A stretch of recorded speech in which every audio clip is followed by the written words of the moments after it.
নমস্কাৰ শ্ৰদ্ধেয় ৰাইজ। আজি মই আপোনালোকৰ আগত এটা বহুত গুৰুত্বপূৰ্ণ কথা ৰাখিবলৈ গৈ আছোঁ।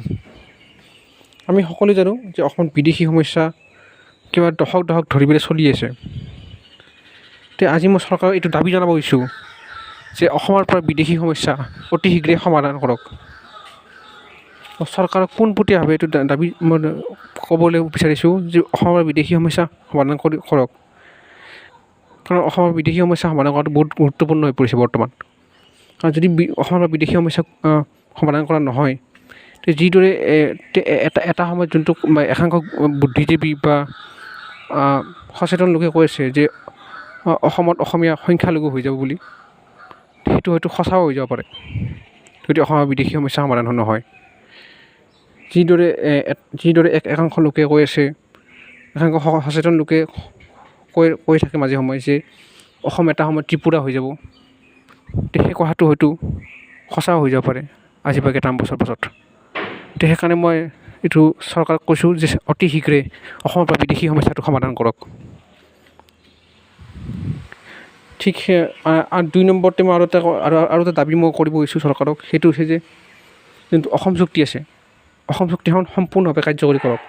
অসম চুক্তিৰ যোনবোৰ দফা কাৰ্যকৰী কৰা হোৱা নাই এতিয়ালৈকে, সেই আটাইবোৰ দফা কাৰ্যকৰী কৰাৰ ব্যৱস্থা কৰক চৰকাৰে। কাৰণ অসম চুক্তিখন 860জন লোকৰ ত্যাগৰ বিনিময়ত অসম চুক্তিখন স্বাক্ষৰ হৈছিল। আমি অসম চুক্তি পাইছিলোঁ আমাৰ অসমীয়া জাতিয়ে। অসম চুক্তি অতি শীঘ্ৰে কাৰ্যকৰী কৰাৰ ব্যৱস্থাটো কৰক চৰকাৰে। এইটো মোৰ 2 নম্বৰ দাবী। তৃতীয়টো মোৰ দাবী হৈছে যে চৰকাৰৰ প্ৰতি যে যোনখন বিপ্লৱ শৰ্মা কমিটি গঠন কৰা হৈছিল অসম চুক্তি 6 নম্বৰ দফা কাৰ্যকৰী কৰিবৰ কাৰণে, সেই বিপ্লৱ শৰ্মা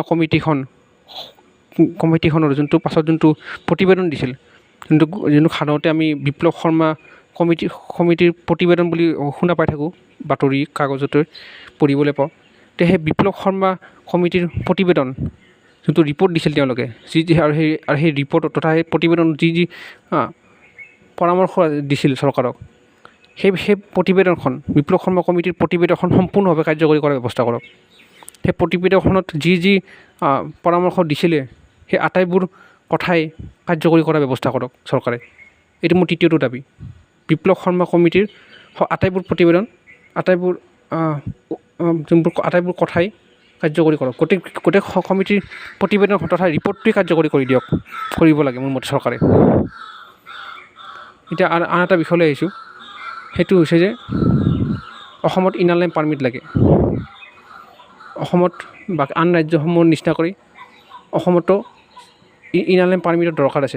চমুকৈ যোনটো ILP আছে, ILP দাবী মই বুলি নহয়, অসমৰ বহু লোকে আগৰ পৰাই কৰি আছে, কিবা দশক আগৰ পৰাই কৰি আছে অসমত ILP লাগে বুলি। মই চৰকাৰক দাবী জনাইছোঁ যে অসমত ILP দিয়ক, অসমত ইনাৰ লাইন পাৰ্মিটৰ ব্যৱস্থা কৰক। এইটো এটা মোৰ দাবী থাকিল চৰকাৰৰ প্ৰতি। আৰু লগতে অসমৰ খিলঞ্জীয়া জাতি জনগোষ্ঠীৰ ৰাজনৈতিক অধিকাৰ সুৰক্ষিত ৰাখিবৰ কাৰণে ভৱিষ্যতলৈকে অসমত এটা বিধান পৰিষদৰ ব্যৱস্থা কৰক, যোনটো ইংৰাজীত লেজিছলেটিভ কাউন্সিল বুলি কোৱা হয়। সেই অসমত বিধান পৰিষদৰ ব্যৱস্থাটো কৰক, যোনটো ব্যৱস্থা বিহাৰ, উত্তৰ প্ৰদেশ, মহাৰাষ্ট্ৰৰ নিচিনা জেগাত আছে, তেলেংগানাৰ নিচিনা ৰাজ্যতো আছে বিধান পৰিষদৰ ব্যৱস্থা তথা লেজিছলেটিভ কাউন্সিলৰ ব্যৱস্থা। এই লেজিছলেটিভ কাউন্সিলৰ ব্যৱস্থাটোৰ কথা বিপ্লৱ শৰ্মা কমিটিৰ প্ৰতিবেদনতো উল্লেখ আছে যে অসমত এখন বিধান পৰিষদ এখন গঠন কৰিব লাগে। যিহেতু বিপ্লৱ শৰ্মা কমিটিৰ এইটো প্ৰতিবেদন এইটো উল্লেখ কৰিছে যে অসমৰ খিলঞ্জীয়া জাতি জনগোষ্ঠীৰ ৰাজনৈতিক অধিকাৰ সুৰক্ষিত ৰাখিবৰ কাৰণে অসমত এখন বিধান পৰিষদ লাগে, লেজিছলেটিভ কাউন্সিল লাগে। ময়ো এই দাবীটো কৰিছোঁ চৰকাৰক যে অসমৰ এখন বিধান পৰিষদ এখন গঠন কৰি দিয়ক অতি সোনকালে।